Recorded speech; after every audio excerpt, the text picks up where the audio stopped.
El saqueo a la Iglesia de la Gratitud Nacional causó controversia en la opinión pública, volviendo a poner sobre la mesa la discusión sobre los destrozos en el contexto de manifestaciones. Vamos a conversar de este tema. Nos acompaña el exdirector de la Agencia Nacional de Inteligencia, Gonzalo Youssef. Bienvenido, gracias por acompañarnos, Gonzalo. Gracias, Macarena. Bueno, en primer lugar, cuando tú ya tomas distancia desde la agencia, pero de igual manera, ¿cuál es el rol que cumple la ANI en el combate de la violencia en el contexto de las manifestaciones, si es que cumple alguno también? El rol de la agencia, por ley, consiste en un rol de análisis y de información a las autoridades de lo que está pasando.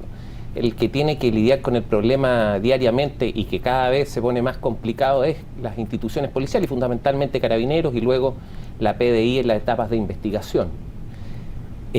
Lo que sí tiene que hacer una buena agencia de inteligencia analítica es un poco tener la capacidad de describir el fenómeno, cuantificarlo, ver dónde se desarrolla.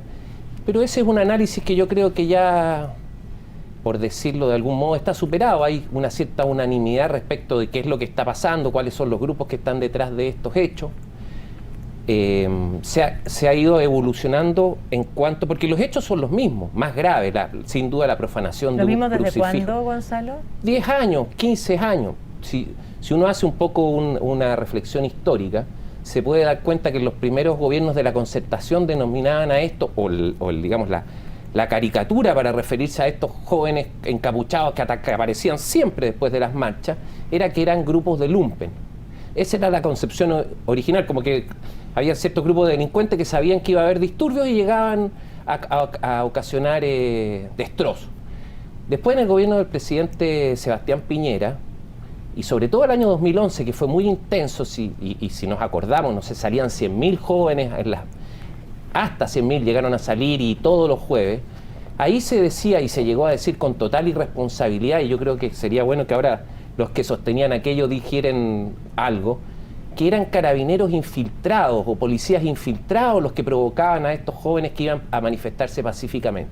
Cuando era muy claro que había una inmensa mayoría de jóvenes, y no siempre jóvenes, porque había marchas de la educación, pero habían todo tipo de marchas que eran desbordadas por un cierto grupo de personas y que lo hacían con una motivación política. Pero, como te digo, en el gobierno de Sebastián Piñera, para hacer un daño político, se decía, no, esto es una falta de control policial, esto es como una cosa marginal dentro de la libertad de expresión, hasta que ahora todos están de acuerdo que es una barbaridad, pero sigue pasando lo mismo. Sin duda ha pasado algo que yo creo que tiene una radicalidad desde el punto de vista, y estamos viendo ahí las imágenes, que la destrucción de un crucifijo es un hecho que denota una radicalidad de los autores desde el punto de vista político que no se había visto. Y ha habido ya los ataques a los templos, y eso también forma parte de una ideología, y eso es lo que yo creo que tendría que ser una agencia. Gonzalo, bueno, tú sostienes que son grupos, ¿es cierto?, y que han actuado hace 10 o 15 años atrás en el contexto de las movilizaciones o las grandes aglomeraciones, pero desde tu punto de vista, ¿quiénes son y a quién eventualmente servirían los encapuchados que irrumpen en las movilizaciones? Se trata de gente que adscribe a una ideología, por llamarla de algún modo, que se llama anarquismo en su faceta insurreccional. Hoy en día los movimientos anarquistas de distintos tipos le compiten a la izquierda extraparlamentaria en las universidades, por ejemplo, y esos anarquistas son de otro tipo, se presentan a elecciones. Pero hay un grupo de personas que son anarquistas por definición ideológica, que fundamentalmente están en contra de todo lo que ellos denominan instituciones de dominación: el Estado, el capital y la Iglesia. Y esos grupos de gente que creen en la vida insurreccional son los mismos que es la misma ideología que inspira a poner algunos bombas, inspira la lucha callejera radicalizada, con una idea, que es la idea de desbordar. ¿Y a quién? No solo a la autoridad policial, sino que también a los mismos convocantes a las manifestaciones, porque para los convocantes a las manifestaciones tampoco es grato. A todos les gustaría que las cosas terminaran de otro modo. Y sobre todo cuando estas cosas generan tanta repulsión, por decirlo así. Gonzalo, y desde tu punto de vista, ¿cómo se articularían estos movimientos y cómo se sustentarían también? Estos grupos tienen sus redes de apoyo, tienen lo que ellos denominan su prensa de contrainformación, estaban radicados antes en casas ocupa. Si uno hace también un análisis histórico, hasta el año 2010, 2011, existía el fenómeno de las casas ocupa y ahora desaparecieron. Estos grupos yo creo que geográficamente se han desplazado, están muy instalados en las universidades, bueno, y varios disturbios han salido desde ciertas casas de estudio bien específicas. ¿Y por qué?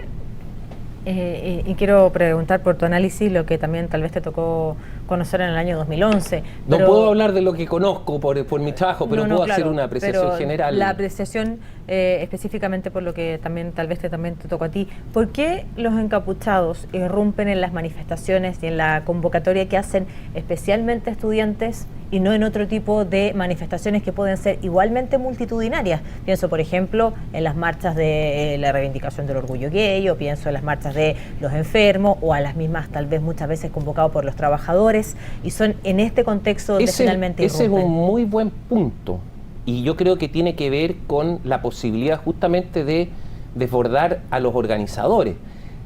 No solamente en las marchas de los estudiantes, lo que pasa es que las marchas de los estudiantes son más numerosas y convocan a grupos más, por decirlo así, radicales, que los que, por ejemplo, van a apoyar una manifestación al orgullo gay. Sobre todo estas últimas, que son menos, por decirlo así, menos populares que las manifestaciones que había en el año 2011. Pero sin duda hay en otras manifestaciones, y los días de los trabajadores también, las marchas, también hay destrozo. Cuando hay protestas en relación con la discriminación del mundo indígena, también hay desborde. En el propio discurso del 21 de mayo. ¿Qué decir en el discurso del 21 de mayo? Entonces yo tampoco lo circunscribiría a una manifestación. Lo que pasa es que es más fácil actuar en manifestaciones que son más multitudinarias para estos grupos. Y sin duda, por ejemplo, el 21 de mayo y el día y las marchas estudiantiles son multitudinarias, porque eso sin duda distrae las capacidades operativas de las policías.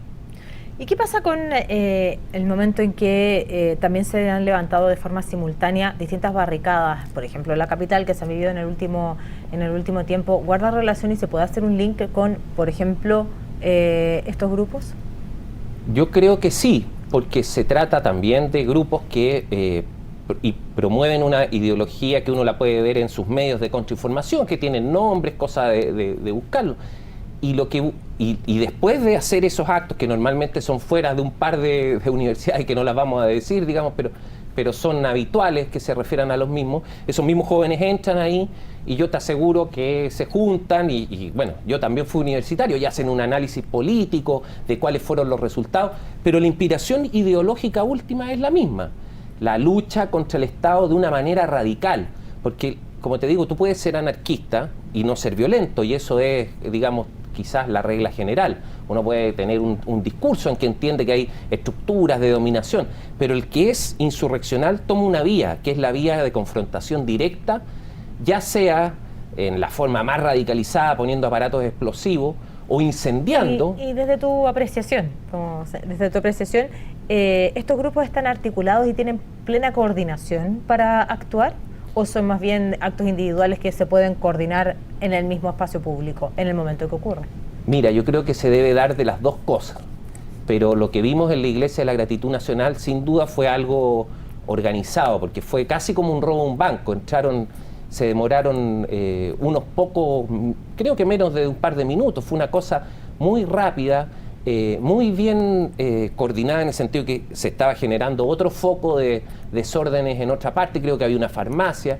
Entonces yo creo que entrar a un templo, tomar un crucifijo y destruirlo ya es una actividad planificada de antemano.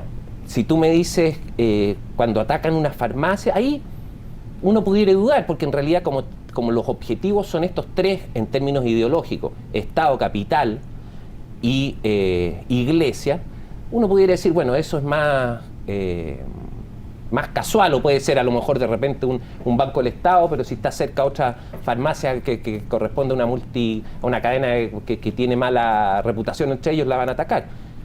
Entonces creo yo que se da las dos cosas. En el caso del sacrilegio, digamos, de la Iglesia de la Gratitud Nacional, hay un doble, por decirlo así, bueno, hay una ofensa no solo a los creyentes cristianos, sino que a cualquiera, y eso es lo importante, que cree en la libertad de culto. Es lo mismo que si hubieran hubieran entrado a una sinagoga o a una mezquita. Pero la carga, por decirlo así, ideológica que tiene para un anarquista una iglesia es algo muy grande. Pero te digo que es una doble profanación porque no es la destrucción que estábamos acostumbrados, el ataque a las puertas, que ya había habido mucho. En Valparaíso no se mencionó casi, pero para el 21 de mayo la Catedral de Valparaíso también fue atacada.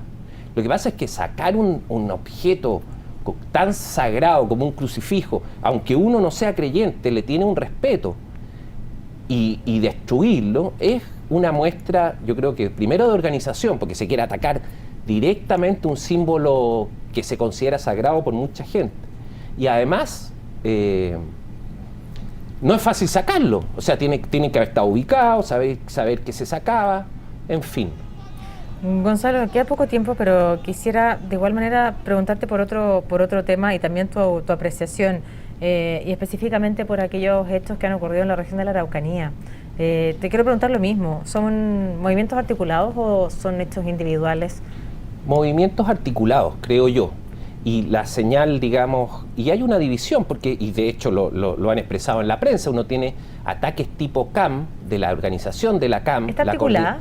La coordinadora Arauco Mallejo es una guerrilla, según pudimos ver en un reportaje de las noticias de un canal vecino, y fue un acto, digamos, y esa milicia en el fondo dijo, yo no hago esto, entonces ellos atacan el capital, pero no ataco iglesias, lo dicen expresamente y siempre lo han dicho porque tienen una coherencia en ese punto.